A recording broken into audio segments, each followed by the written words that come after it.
Քուվեյթում ամերիկյան ռազմաբազա է նորից դարձել իրանական հարձակման թիրախ։ 3 դրոնների հարվածներն այնքան ուժեղ են եղել, որ պայթյունի ձայնը լսվել է նաև Իրաքի Բասրա նահանգում։ Վերջին 1 ամսում Մերձավոր Արևելքի ամերիկյան 1 տասնյակ բազայի է հարվածել Իրանի Իսլամական հեղափոխության պահապանների կորպուսը։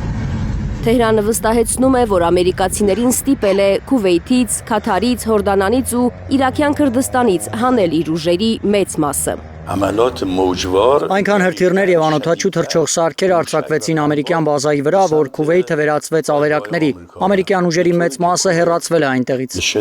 Հեղափոխության պահապանների կորպուսի գեներալ Մոհսեն Ռեզայինի խոսքով Միացյալ Նահանգներն արդեն 50 ռմբակոծիչ է դուրս բերել Իրաքյան Քրդստանի մայրաքաղաք Էրբիլից։ Քաթարի ամերիկյան հրամանատարական կազմն էլ նախ Հորդանան, այնտեղից էլ Իսրայել է տեղափոխվել։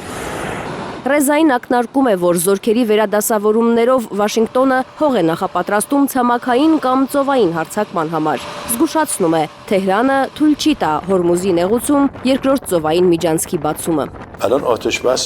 Մենք ոչ մի դեպքում թույլ չենք տա, որ Հորմուզի նեղուցում երկրորդ միջանցք բացվի։ Եթե նրանք ավիակիր բերեն, մենք կհարվածենք դրան։ Եթե նրանք ռազմական ուժեր բերեն, մենք կհարվածենք դրանց։ Իր հերթին Միացյալ Նահանգները Իրանի ռազմական օբյեկտներին է հարվածում։ Происходит то, что называется рутинизацией конфликта. Տեղի է ունենում այն, ինչ կոչվում է հակամարտության ռուտինացում, այսինքն կրկնվող հարվածներ են հասցնում միմյանց, որոնք ամենօրյա բնույթ են կրում։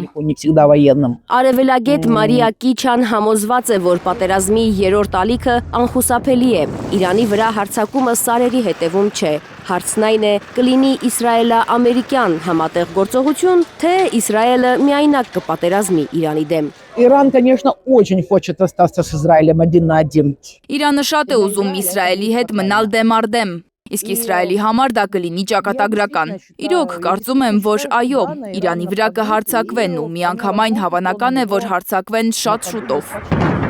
Արևելագետի համար ակնհայտ է, որ Իսրայելն ու Միացյալ Նահանգները Իրանի դեմ հրթիռային պատերազմում պարտվել են։ Իրանին ծնկի բերելու համար Վաշինգտոնին ու Թել Ավիվին ցամաքային հարձակում է պետք, նկատում է Կիչան։ Միայն թե ըստ նրա հայտնի չէ, թե ինչպես են փորձելու ներխուժել Իրան։ Непонятно, куда высаживаться. Ընդհանրապես պարզ չէ, թե որտեղ պետք է իջեցնել ցամաքային զորքը։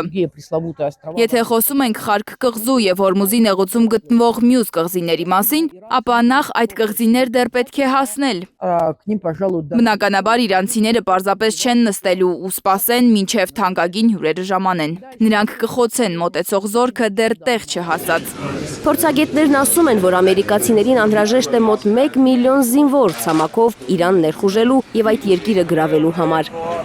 Ըստ Մարիա Կիչայի, այդ ռեսուրսն այս պահին չունի Վաշինգտոնը։ Думаю, что наземная операция будет большим подарком для Ирана. Կարծում եմ ցամաքային գործողությունը մեծ նվեր կլինի Իրանին։ Նրանք այնպիսի վիդեոկոնտենտ կնկարահանեն։ Պարզ է, որ զոհեր կլինեն երկու կողմից էլ, բայց ամերիկացիների համար դա ծայրահեղ ցավոտ կլինի։ Ամենայն հավանականությամբ կլինեն նաև ռազմագերիներ։ Ամերիկացիները չեն սիրում, երբ իրենց համաքաղաքացիներին գերի են վերցնում կամ պատանդ են պահում։ Հազիվ թե դիվանագիտությունը կանխի նոր պատերազմը։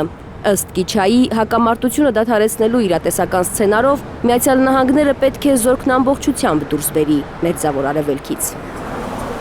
Թերեզա Կադաևչյան, Ծովինար Բարխուդարյան, Արմեն Ապրեսյան, Հայլուր։